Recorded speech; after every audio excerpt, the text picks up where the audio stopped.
Ay, ay, ay, ay.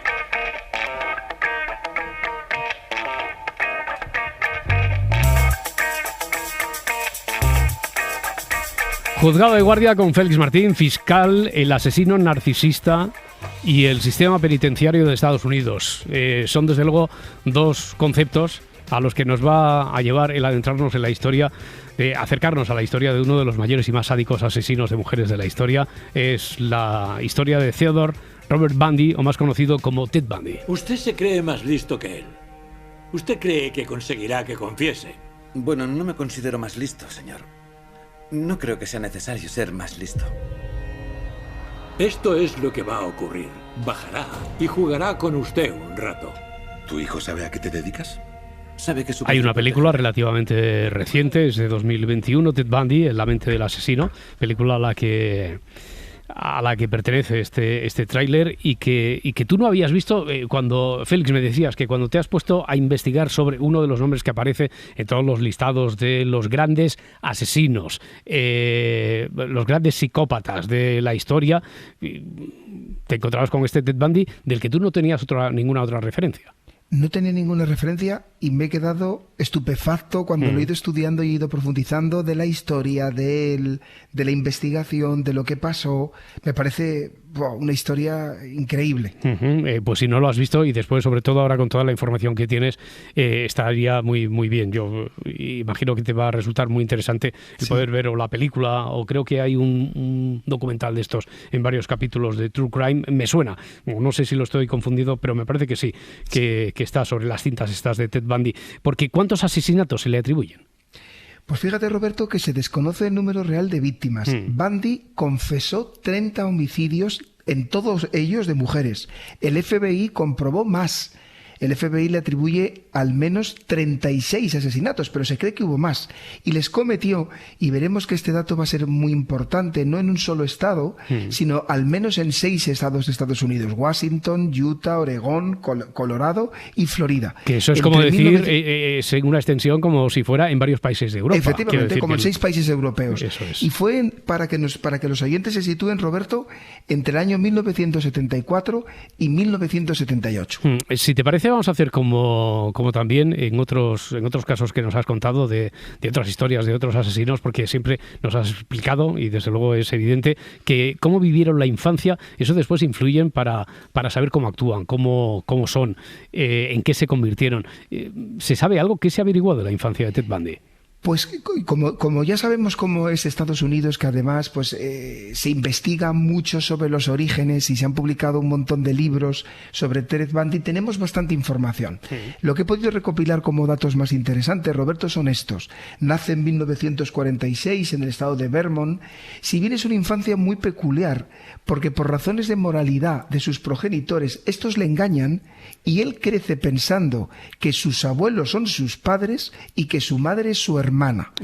Y eso le va a generar, a medida que va creciendo Ted Bundy, un gran sentimiento de rencor hacia su madre, y dicen sus biógrafos que un gran rencor hacia las mujeres en general. Sin embargo, cuando él va a la universidad, lo que dicen los testigos, los que compartieron con él la universidad, es que era una persona normal y que pasa de ser una persona introvertida en la universidad a cambiar la actitud, a ser una persona afable, amable, además atractivo físicamente, y que por tanto tiene éxito, se considera que tiene un éxito social.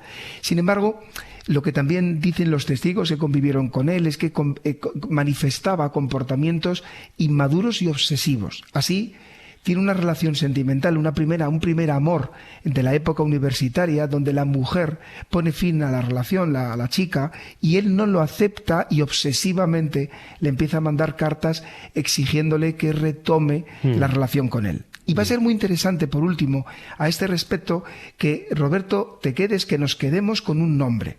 Después de estudiar psicología no lo acaba y acaba haciendo Derecho, donde se convierte en un alumno de Derecho brillante, y allí conoce a una nueva novia que la vamos a llamar Meg, que se llama Meg, que este es un nombre que va a tener mucha importancia y que además hay un detalle que también es muy, muy norteamericano.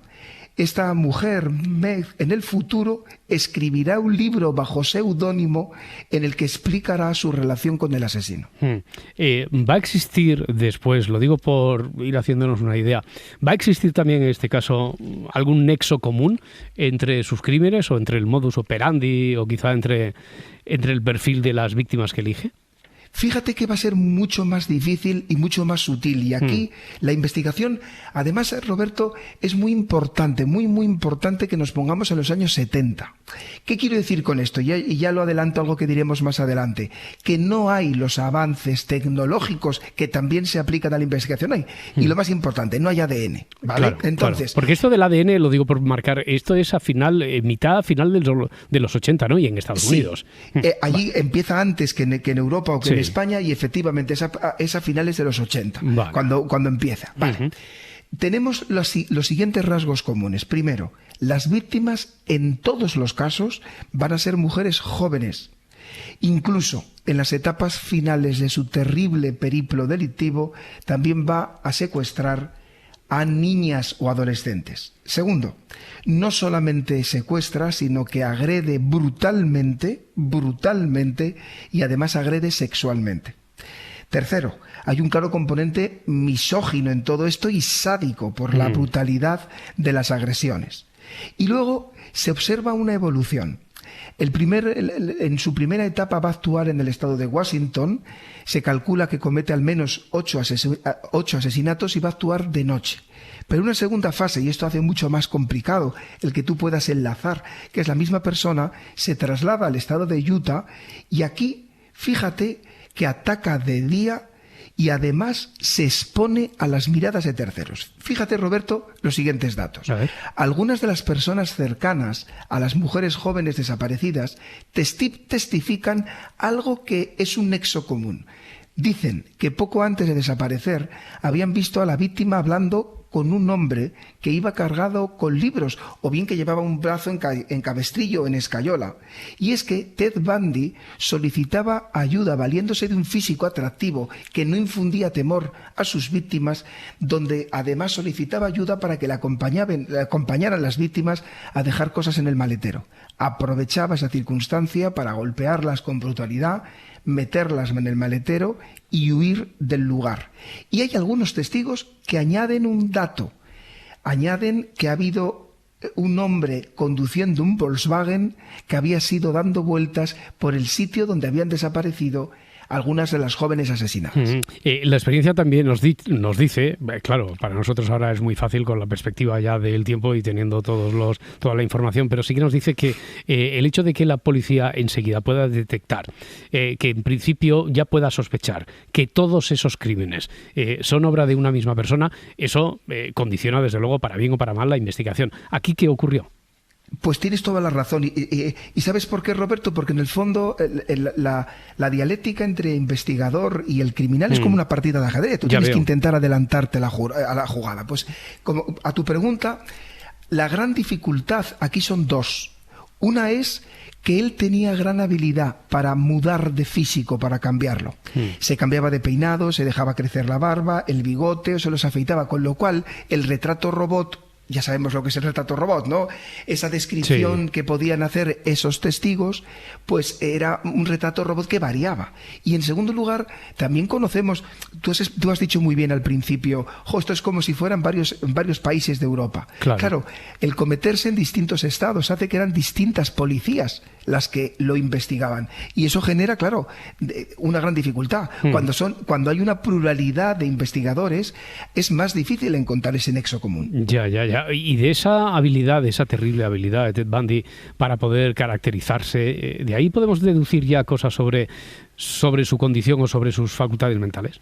Yo creo que ya con lo que hemos visto las semanas anteriores, ya podríamos atrevernos a afirmar que sí. No sé si estás de acuerdo, Roberto. Sí. Ya hemos visto de las semanas anteriores que no podemos establecer automatismos, pero sí observamos en el comportamiento de una persona capacidad de planificación, que es detallista, que organiza su vida en torno a la realización de unos crímenes. Aquí ya hemos visto, pues eso, se acerca a las víctimas, se disfraza, finge que le tienen que ayudar. Parece parece que no hay un comportamiento errático que evidencie una patología más allá de la crueldad y de la maldad. No, aquí porque, más bien todo lo contrario, ¿no? Aquí hay una efectivamente, premeditación, vamos, meticulosa, escrita casi como si fuera un guión, ¿no? Efectivamente, Ya. efectivamente. Oye, y Félix, en esa segunda fase en Utah, ¿cuántos asesinatos comete Ted Bundy? Pues la policía, los investigadores señalan que al menos 11 asesinatos. Todos de forma similar, engañando a las víctimas para que la acompañen voluntariamente. Pero hay una fecha, esto yo cuando lo he estado preparando, Roberto, pues te decía que me he quedado alucinado, que es muy importante, que parece salido de una película y que va a tener con posterioridad mucha trascendencia, que si me permites lo explico con un poquito de detalle. A ver, ¿por qué? ¿Por qué? ¿Qué fecha es? Esa fecha es la de 8 de noviembre de 1974.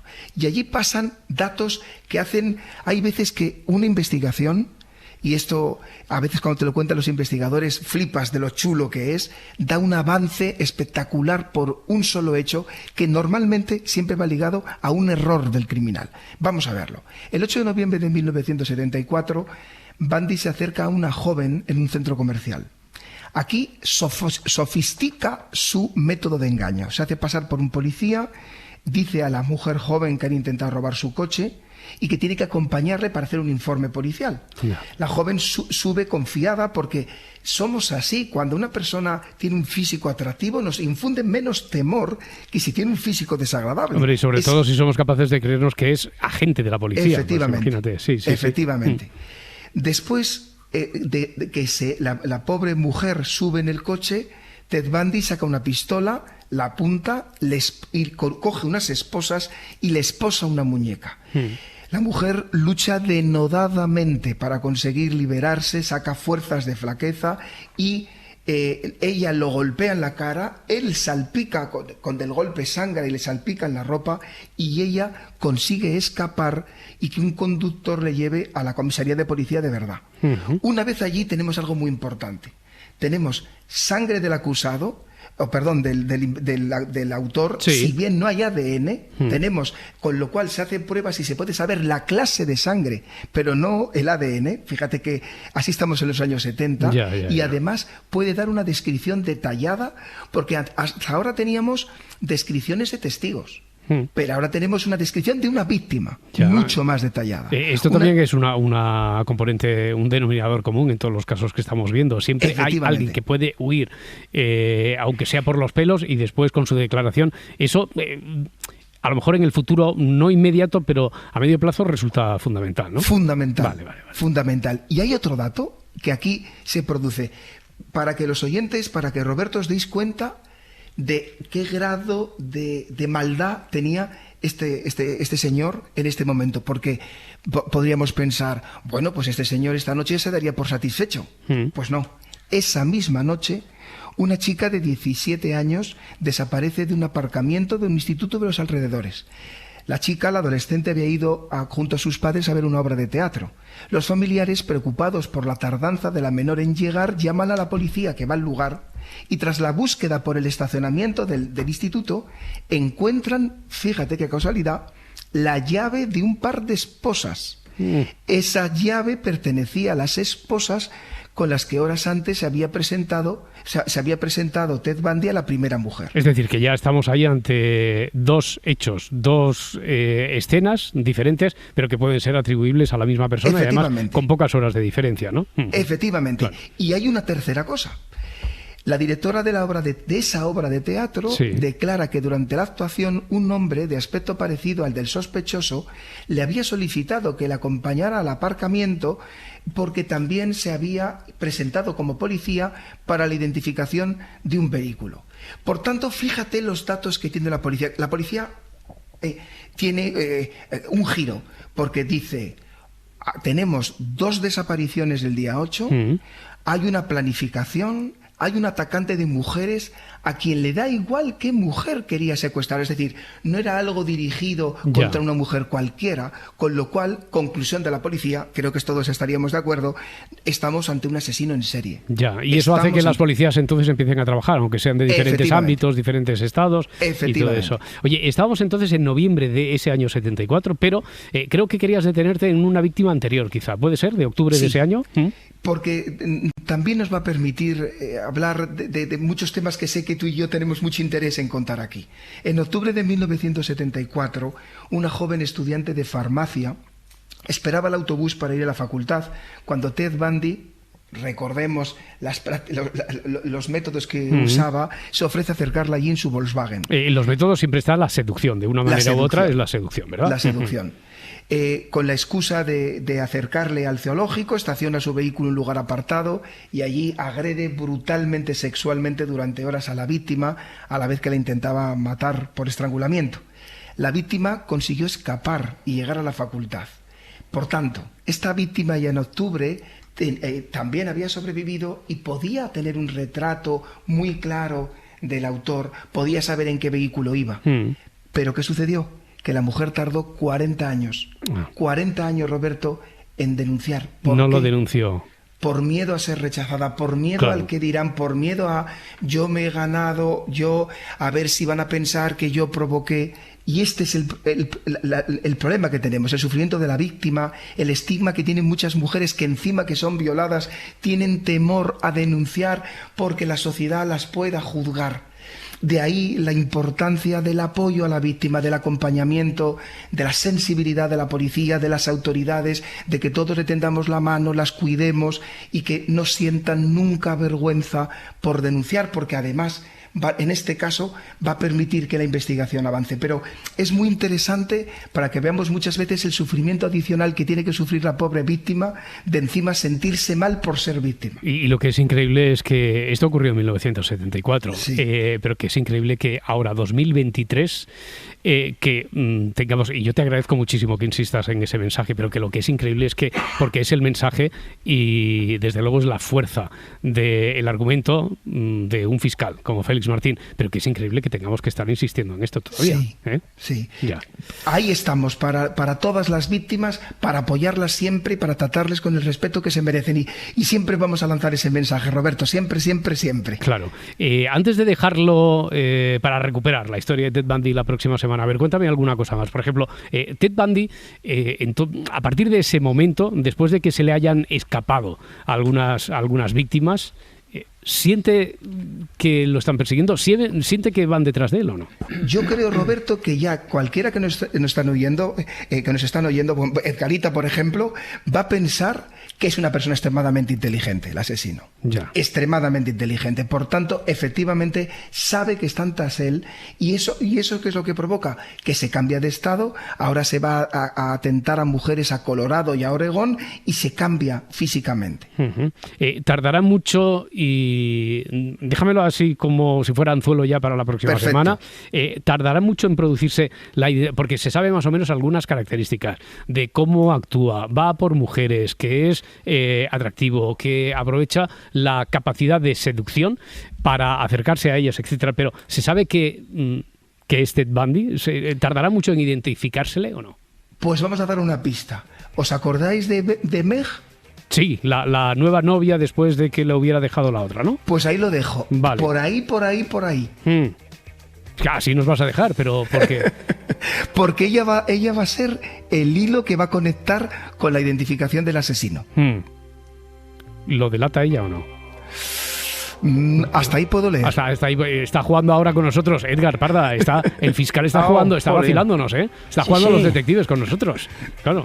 Ahora, ha faltado que diga carece de importancia. No carece de importancia porque esto es básico. Ya nos lo había advertido. Bueno, ahora, mientras en este ratito he ido comprobando que además de la película, sí, están las cintas de Ted Bundy en las conversaciones con psicópatas, con asesinos, que es un documental en varios capítulos que se puede encontrar en una de las plataformas y creo recordar, ahora hablo de memoria, que es en Netflix. Así que de aquí a la próxima... ¿Tú lo has visto, Edgarita? Sí, ¿Has visto eso, sí, ¿no? yo lo he visto. ¿Y tú, Parda, habías visto alguno de los...? Pues no, yo la verdad es que no. Venga, pues os mando deberes. Y ahora me he quedado con las ganas porque no tengo Netflix. Ya, bueno, pues... ahora ya no lo compartes con nadie, ¿no? Ya se me ocurrirá algo. Tranquilo, porque Félix Martín se lo ha estudiado y además lo ve por nosotros y nos lo cuenta la próxima semana. Fiscal, un abrazo muy fuerte, muchas gracias. Abrazo enorme para los tres. Buenos días, adiós. Hasta ahora. Adiós.